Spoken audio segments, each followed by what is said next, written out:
If you have questions for our speakers, I encourage you to raise your hands, and perhaps you will call out a few folks and raise some questions. Mr. Ahsan, when a curious judicial body should be able to get control the many warlords and the territories of Pakistan among Pakistan. This is very different from the foreign Pakistan.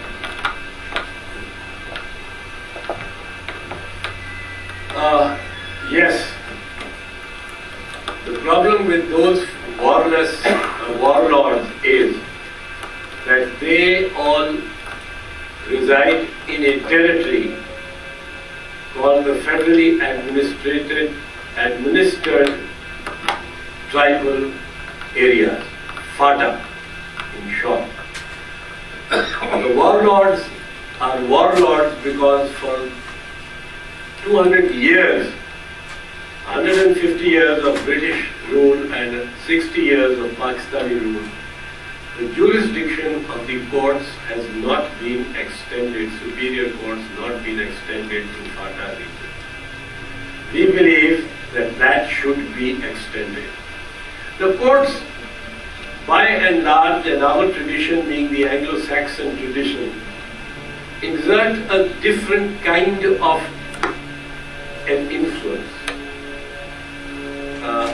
In Pakistan too, the courts are by and large respected. What the executive might say, the military might say, people may resent. But when a court rules, like it ruled in Bush versus Gore, whether you liked it, the judgment or not, the American people accepted it because it came from a court. Had it come from George Bush or the White House, the same decision, same ruling, or from the Capitol Hill, from Congress, wherever else it might have come, it would have probably led to a huge turmoil and rejection. But when it came from the court, it was accepted. That is the tradition which we carry on in Pakistan also, and by and large maintain.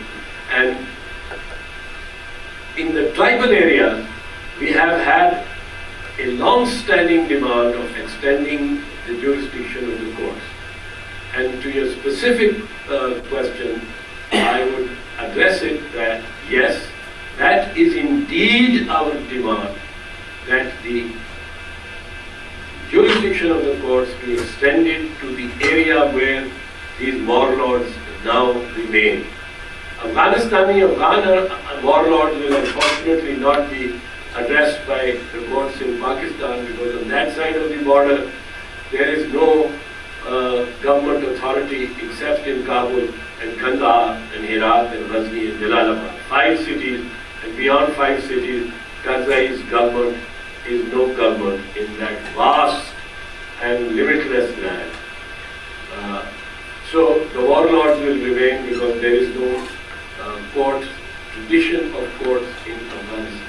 But in Pakistan, if we extend the jurisdiction of the Supreme Court and the High Court of the Frontier Province to these areas, as the lawyers have been demanding for a long time, we expect the warlords also to come and submit to the authority of the courts, backed particularly then by the legitimate actions of the Pakistan Army.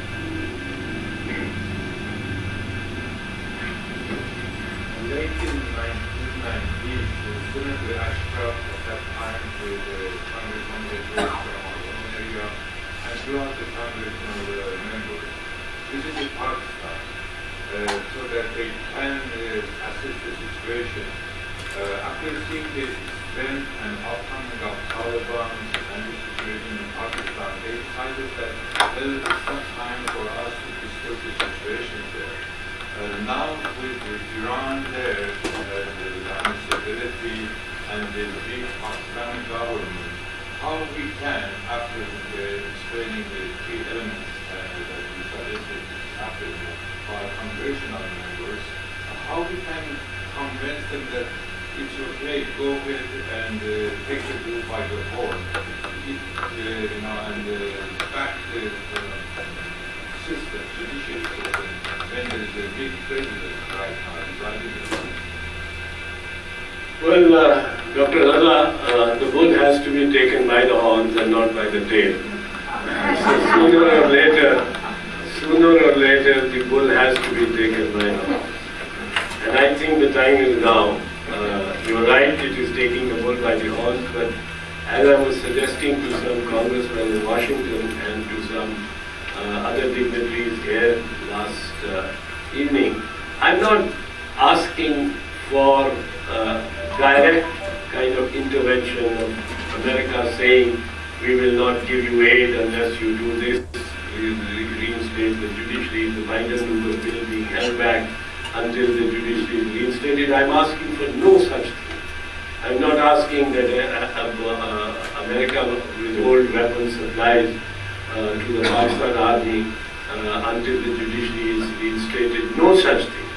What I'm saying is that all that the Americans need to do at the time being is to treat the Chief Justice of Pakistan, who today visited the Supreme Court of the United States also and was received by Justice Breyer on behalf of Chief Justice Roberts, whose father has died and he was not there in Washington.